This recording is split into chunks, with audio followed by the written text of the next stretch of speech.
Então, reloginho, iniciar, PowerPoint, ok? Boa tarde a todos, espero que vocês estejam bem. Nós estamos no segundo encontro para falar sobre linguagem sistêmica, gramática, arquétipos e exercícios, e hoje eu gostaria de passar para vocês um conjunto de orientações iniciais para começar a construir os mapas.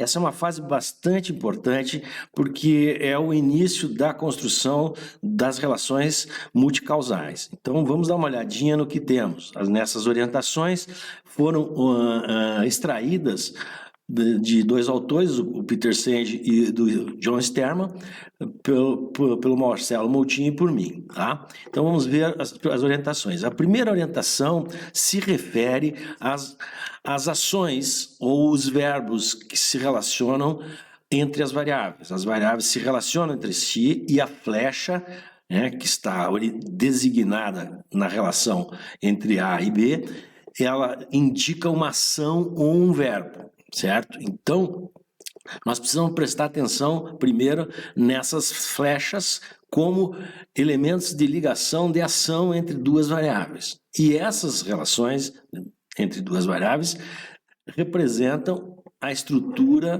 parte da estrutura sistêmica. A primeira coisa que nós temos que definir nesse momento é como designar uma variável. Eu já falei isso no primeiro encontro, vamos repetir. As variáveis têm que ser colocadas em termos de seus valores absolutos e não em suas variações de comportamento. Então, você deve colocar custos e não aumento ou diminuição de custos. Você tem que colocar preço, que é a variável, e não o comportamento dessa variável, que é aumento ou diminuição de preço. Essa é uma orientação importante. Então, as ações são os verbos, e as informações que representam os relacionamentos entre as variáveis, ou seja, as flechas. Escolher uma variável cujo sentido seja normal de direção ou positivo. Normalmente significa que você deve evitar em termos de insuficiência, inverdade, desmotivação. Coloque a variável no seu aspecto mais neutro, motivação, não desmotivação. Ok?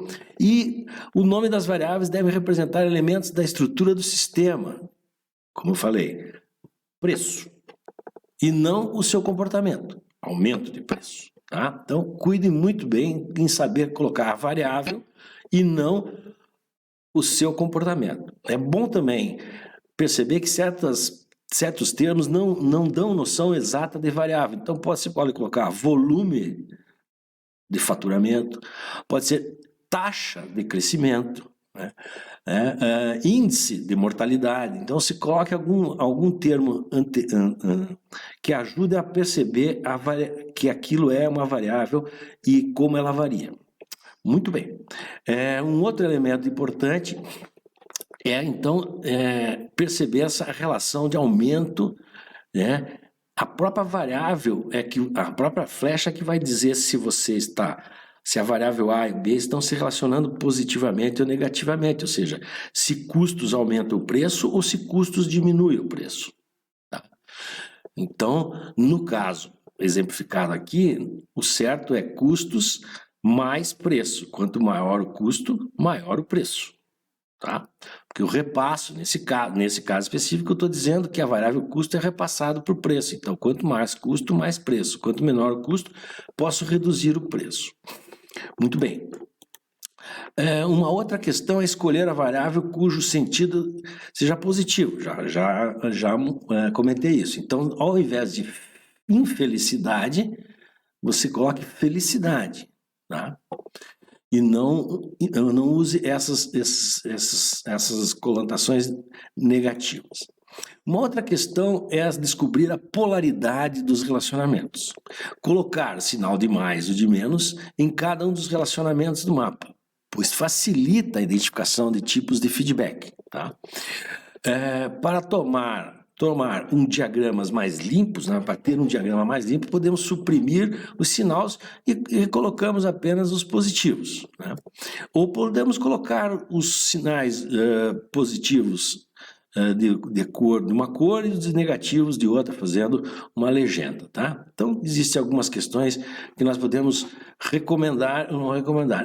Nesse mapa que está exemplificado aqui, eu estou dizendo que a carteira de cliente, ela é afetada pela vendas pelo efeito boca a boca, né? Pela comunicação boca a boca, e ela é diminuída pela taxa de perda de clientes. Então, a carteira de clientes é uma equação onde carteira é igual vendas menos taxa, né?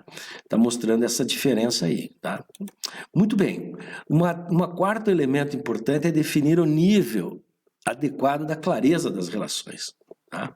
Então, às vezes, você relaciona uma variável com a outra e essa relação fica bastante distante para quem está lendo. Ele não percebe como é que se chegou a que essa variável afeta aquela. Parece uma coisa muito distante. Então, a sugestão é você perceber se essas relações entre causa e efeito estão claras. Às vezes, você precisa colocar uma variável intermediária para esclarecer ou para facilitar a compreensão como uma variável afeta a outra. Aqui eu tenho um exemplo, né? Participação do mercado afeta custo unitário, então quanto maior a participação do mercado, menor o custo unitário do produto. Mas alguém pode dizer, pô, mas eu não entendi essa relação, tá meio simplificada. Então eu coloquei na segunda opção ali, participação do mercado, aumenta o meu volume de vendas ou de produção, né? Eu vendo mais, eu produzo mais, então eu posso reduzir o meu custo unitário, tá bom? Então, às vezes, você vai precisar disso. Uma quinta dica, né, os relacionamentos não podem ser ambíguos, né? Então, é bom você tomar cuidado. Não deixe dúvida quanto ao sinal dos relacionamentos entre as variáveis.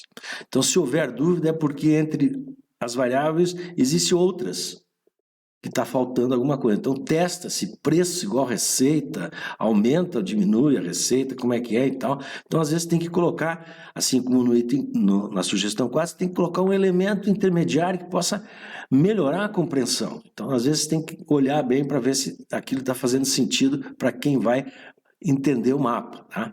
Então, se houver dúvida, é porque entre as variáveis existe mais um caminho, né? Tente mapear esse caminho. A sexta questão é como descobrir, ao fechar um enlace da relação circular, que tipo de circuito é que eu consegui. Se é um circuito balanceador ou é um circuito reforçador, né? Qual é o enlace que eu estou fechando. Existem duas maneiras de fazer isso. A primeira é contar simplesmente o número de sinais positivos ou negativos, né? Então, se tiver sinais negativos ímpares, você tem um balanceador. Se tiver sinais negativos pares, você tem um reforçador, tá? Então, se conta quantos sinais negativos tem. Não tem nenhum, é um reforçador. Tem um, é ímpar, balanceador. Tem dois, é reforçador. Tem três, é balanceador. Então, ímpares são balanceadores, pares são reforçadores. Você pode mostrar de uma outra maneira, simplesmente pegando uma variável e dando a volta em torno dela até voltar a ela. Por exemplo, você começa assim, lucro, quanto maior o meu lucro, maior a atratividade do mercado. Então, sinal positivo. Quanto maior a atratividade do mercado, vem mais concorrentes. Positivo. Quanto mais concorrentes, cai o preço do produto. Menos. Quanto mais, menos preço. Quanto mais preço, mais lucro. Mais. Então, aqui nós temos uma volta. Eu dei uma volta, aumentando o meu lucro, eu aumentei a atratividade. Aumentando a atratividade, eu aumentei o concorrente. Aumentando a concorrente, eu caí o preço. Quanto menor o preço, menor o lucro. Se eu sair aumentando e voltei diminuindo, significa que eu estou equilibrando a variável lucro. Então, eu tenho um balanceador. Agora, se eu começasse em lucro, desse a volta, e quando chegasse lucro, eu tivesse um aumento de lucro, eu teria um crescimento. Então, eu estava reforçando a variável lucro. Isso pode ser testada em qualquer uma dessas variáveis, tá bom? Qualquer uma dessas variáveis. Peguei lucro só para exemplo. Você pode testar qualquer uma das variáveis e vai sair aumentando e voltar diminuindo. Ou sair diminuindo e voltar aumentando. Nesse caso aqui, nesses dois casos, não tem mais, vai voltar diminuindo. E nesse aqui vai aumentar. Enfim, você testa o ciclo e vê. Se der a volta e aquela variável que se iniciou crescer, é um balanceador, é um reforçador. Se ela diminuir, é um reforçador. Muito bem. Existem condições que nós temos que colocar atraso entre variáveis. Ou seja, a variável A afeta a variável B, porém não de forma imediata. Veja o conceito de atraso com muito cuidado e use-o de forma muito, mas muito econômica, né? Você vê várias condições, aqui temos um exemplo de utilização de várias variáveis com atraso, mas tem que tomar muito cuidado em perceber quais delas são importantes e quais são os seus efeitos. Então, antes de você querer colocar que todas as variáveis se afetam com atraso, seja econômico e veja apenas aquelas que efetivamente são importantes, tá? Uma outra questão significativa é que, às vezes, você tem variáveis de percepção da alteração, né? Então, assim, você pode melhorar a qualidade do produto e não ter melhoria percebida. Então, pode não ser a variável que vai afetar a qualidade na hora da compra, né? Bom, você tem vários tipos de enlace e a nossa sugestão é que você dê o nome aos enlaces, né? Cada enlace, né, ele tem que começar em algum lugar. Então, se eu digo que é R1, depois vai para R2, depois B1, depois B2, então tem que seguir uma ordem sequencial. Isso facilita para quem está lendo o mapa perceber por onde que eu estou querendo começar a história. Então, designe os enlaces com R's ou B's e designe primeiro o 1, é o início da história, é 1, depois vai para o 2, depois vai para o 3, depois vai para o 4, ok? Bom, existem vários tipos de enlaces, né, de forma de representar enlaces balanceadores. O certo é sempre colocar a variável de meta ou limitação, mas às vezes ela está subentendida, tá? Então tome um pouco de cuidado para ver onde está essa variável subentendida. E ajuste final é você colocar de forma esteticamente agradável o teu mapa. Eu sugiro usar o Vencin, que é um software gratuito, que está disponível na internet, e ele tem ótimos recursos e que dão formatos bastante elegantes dos seus mapas. Muito bem, muito obrigado, e eu acho que é essa a minha mensagem de hoje.